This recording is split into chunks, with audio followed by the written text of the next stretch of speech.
अस्सल गावरान झणझणीत चमचमीत मटण आपलं तयार झालेलं आहे। नमस्कार, स्वागत आहे तुमचं आमच्या चॅनलमध्ये। आजच्या व्हिडिओमध्ये मी तुम्हाला अस्सल गावरान मटण कसं बनवायचं हे दाखवणार आहे। तर चला रेसिपीला आता सुरुवात करूया। अस्सल गावरान झणझणीत मटण बनवण्यासाठी आपण दोन प्रकारची वाटणं बनवणार आहोत। त्यासाठी सर्वप्रथम हिरवं वाटण बनवायचं आहे।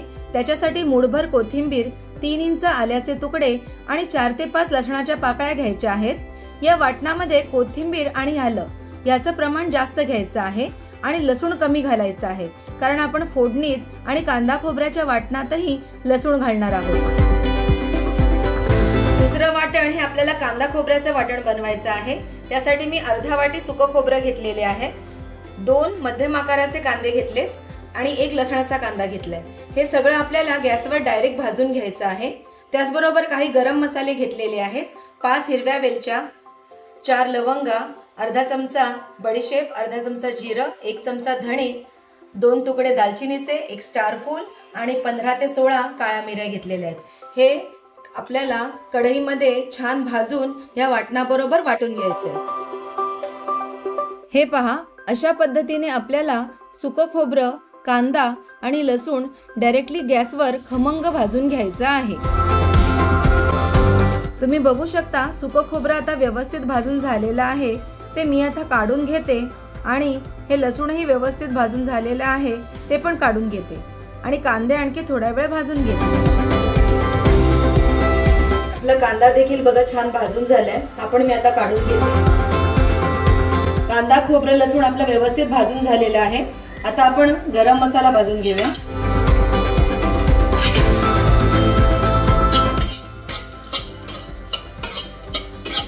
गरम मसाला देखील व्यवस्थित भाजून झालेला आहे। आता हे कांदा खोबऱ्यामध्ये मिक्स करून मी दोन्ही वाटणं अगदी व्यवस्थित बारीक वाटून घेते।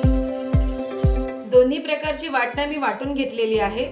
आता मटणाला मॅरिनेट करून घेऊया। 1 किलो मटण मी अगदी स्वच्छ धुवून घेतलेलं आहे।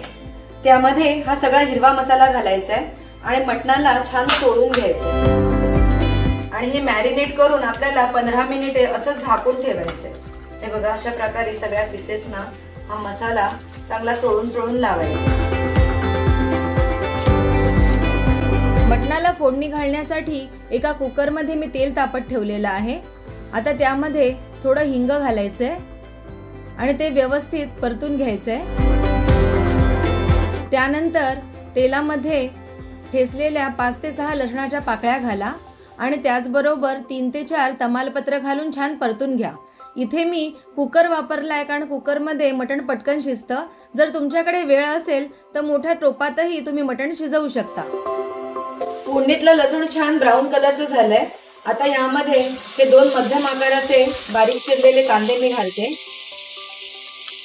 त्याचबरोबर 1 अर्धा चमचा हळद घालते आणि आता हे छान गोल्डन रंगावर परतून घेते। कांदा छान गोल्डन रंगावर परतून झालाय।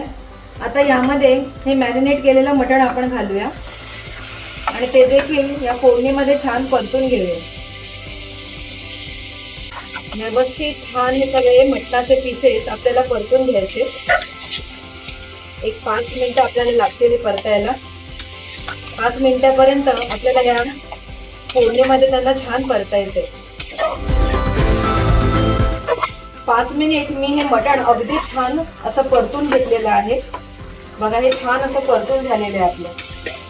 आता आपल्याला ह्याच्यामध्ये गरम पाणी घालायचं आहे। हे मिक्सरचं भांडं धुवून, हिरव्या वाटणाचं जे मिक्सरचं भांडं होतं तेच धुवून ते पाणी मी गरम केलंय आणि ते आता ह्याच्यात घालते। कधीही नॉनव्हेज मध्ये थंड पाणी घालू नये। हे व्यवस्थित मिक्स करूया। मटण मस्त शिजत आहे आणि हे लवकर शिजण्यासाठी मी आता कुकरचे झाकण लावून मंद आचेवर 8 ते 10 मिनिटं शिजवून घेत आहे। आपल्याला 1 ते 2 शिट्टी करायची आहे। फास्ट गॅसवर पटापट शिट्ट्या करायच्या नाहीयेत, नाहीतर शिट्टीमधून मटणाचा फ्लेवर निघून जाऊन तो कमी होतो।